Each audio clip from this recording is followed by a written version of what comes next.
Oh, hey there, audio friends. I am interested in opening this one up.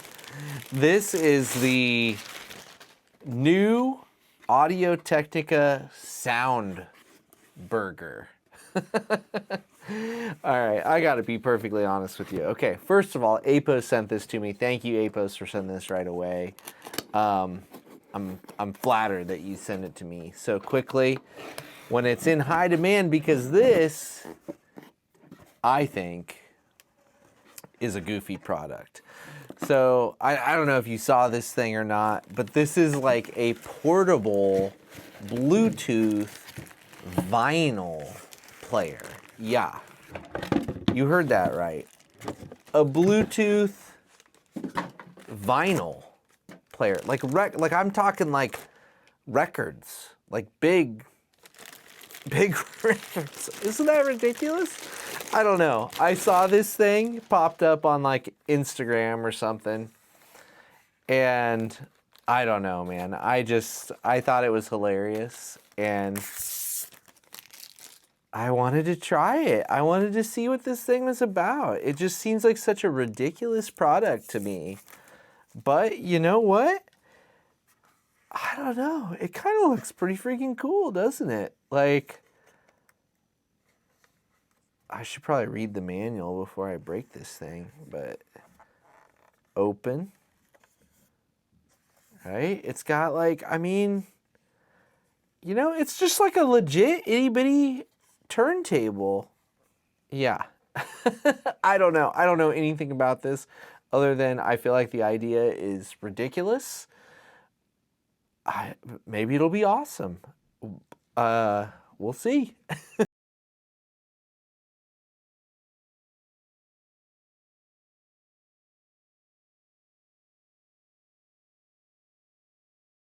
Okay, so a few things after, unboxing this and using it. First, let's just cover, the couple of little accessories you're going to get with it. You're going to get a 3.5 to RCA cable, and you're going to get just a little generic kind of USB to USB-C cable for charging. Okay, that's basically it.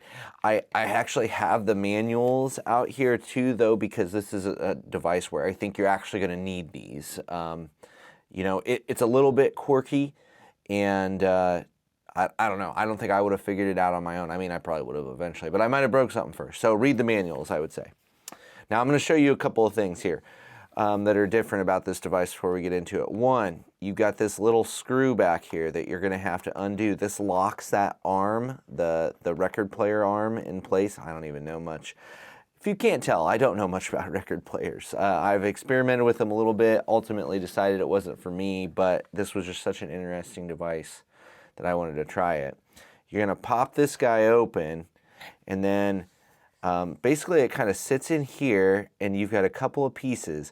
You're going to have this little stopper that you're going to have to take off the cartridge up here that's there for protection, as is the little screw. And then you can move the arm off to the side, and then you've got this little rubber footing here that keeps that arm in place when you're transporting it. But once you're actually using it, you put your record on the little pad here, and then this goes on top of it. So kind of a clever little design. Like I said, a little bit quirky. Then once you got that done, this kind of, if you pull this arm all the way out to the side here, it'll stay there. You can change your records, whatnot, and then you lift it up and you'll set it on your record like a normal record player. Okay, you've got a power button, and then you've got a speed button. You can see on there that it does, regular sized records and then does 45s too. So that's all good and well done. You just need to know that sometimes you have to push in like a combination of these guys to do what you want it to do. Again, reference the manual for that stuff. There is also, though, a Bluetooth button on the side here. And what's a little interesting with the Bluetooth button, I should probably just say on the back as well, you've just got USB-C for charging, and then you've got your 3.5 millimeter in there as well. So Bluetooth on this is a little finicky because, usually when you're sending a Bluetooth signal to, a Bluetooth DAC or Bluetooth headphones or things like that, like you've got a screen where you can like pick things to pair it with and stuff like that. So it's a little bit different here in that you turn it on and it just kind of like, if your other thing is in pairing mode, it will just kind of automatically do it. I was skeptical, but it did work with my topping G5 here. So that's how I listened to this mainly, was this guy Bluetooth to the G5 to listen to. I did also hardwire it with just an auxiliary cable from the 3.5 to the 3.5 in on this. So I didn't use it for speakers. I only used it for headphone listening, and I used it with the XTC Closed from JM, and I used it with the new Aria Unveiled. That review will be coming soon. Okay, so all that being said, I came away quite pleased with this device. I think it largely does what it sets out to do.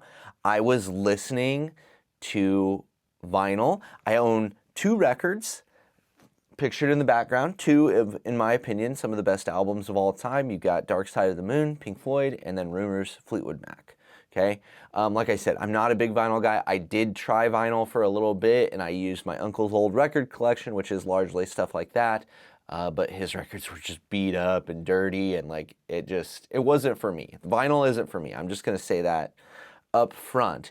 But if you are a vinyl person and you think at some point in time you might need a Bluetooth battery-powered way to play those records, I mean, this thing does the job, and it does it reasonably well. I tried it both battery powered, Bluetooth. I tried it 3.5 millimeter to the G5 while both were plugged in. So I tried it kind of powered, unpowered, Bluetooth, wired. I tried it all those different combinations, and I think for the most part it delivered. And delivered kind of a pretty decent sound to it, I would say. I would say that maybe on the battery-powered side, when the battery is getting low, you might hear a few quirks. Of course, that could be just like my record not being in pristine condition, or, you know, I don't know. Again, I'm not a big vinyl listener, but when it's working the way it should with full power and all that stuff, it sounded really good, I thought.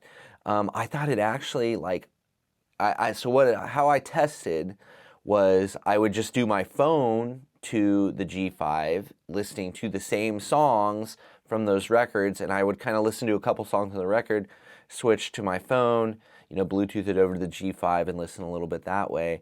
And with the Aria Unveiled and the XTC Closed, I honestly thought that the sound coming from the SoundBurger I liked better than the sound coming straight out of my phone.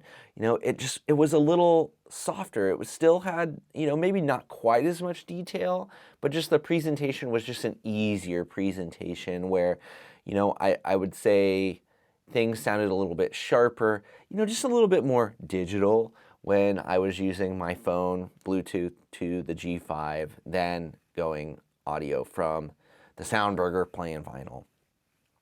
And, you know, I guess what I'm left with is thinking that, you know, I'm a fan of tubes. If you've been around the channel at all, you kind of know that.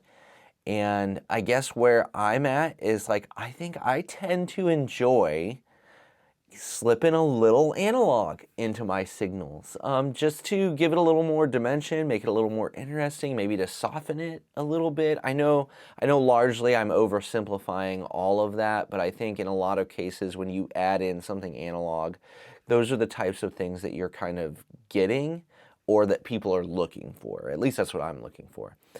And while I'm not a vinyl person, just the convenience of it isn't there.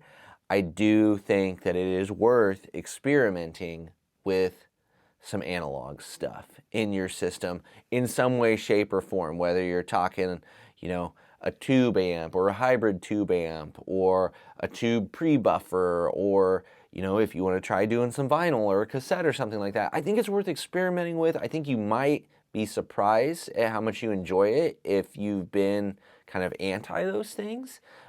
You definitely don't know what you don't know if you haven't tried it, right? So I would encourage you in some way, shape, or form to try slipping a little analog in and just seeing if it floats your boat a little bit. You know what I mean? I definitely think the convenience factor can't be overstated for all the modern stuff, solid state, you know, streaming, all of that. I think all of that is there for a reason. It's why the way people largely listen to music that way anymore. But that's not to say that there isn't value in some of these analog technologies that maybe have been pushed aside a little in the name of convenience. Of course, you know, just like anything in this hobby, if you want the best of the best, you know, obviously we're talking about, I think, what, a $200 device with a SoundBurger here, but that is one of the cheaper record players that you could get. I think, you know, who knows what a pristine, you know, couple $1,000 record player with like a slate bass and all that stuff. I'm sure it sounds amazing. I'm not going to deal with it, and I'm not going to spend my money on it, but I'm sure there's people out there who find value in it, and those things are great. Who is this for? Well, I don't know. Not a lot of people, I don't think. It's probably for somebody who has a large vinyl collection, but just every now and then they want the convenience to not be like tethered to it. So like what I thought was kind of cool is I could set this playing a record like over on my dresser, like away from my bed, and then I could be chilling in bed with the G5 with the unveileds on my head, and I was good to go. Or I could even walk around the house, you know, with this in my pocket and some headphones on. And so if you're looking for that specific instance of where you can, you know, pop this thing out somewhere, it doesn't have to be wired up, you know, you can just set it somewhere and start it playing, fantastic. I do think there are some concerns because the record, you know, when you're playing it sticks all the way out the sides. I think there's probably some concerns of like cats or toddlers grabbing it and like ruining it. So, but you know, when you're untethered, you can set it up high somewhere where they can't get to. I guess cats could probably get to it, but you know what I'm saying, right? You can tuck it someplace where hopefully it won't be an issue if that's what you're trying to do. So yeah, I honestly was impressed with this. I asked Apos to review this because I thought this thing was going to be kind of a joke, honestly. But I came away thinking it's actually a pretty cool device, and I'm glad that Audio-Technica put it out into the world. I doubt they'll sell very many, but I'm sure there are a few people out there where this will actually work really well for them for a very niche use case. And to those people, I say give it a shot. Okay, I think that's it for the SoundBurger. Thanks for watching. I appreciate you being here. Consider, you know, subscribing to the channel if you're interested in more content like this in the future. Have a good one.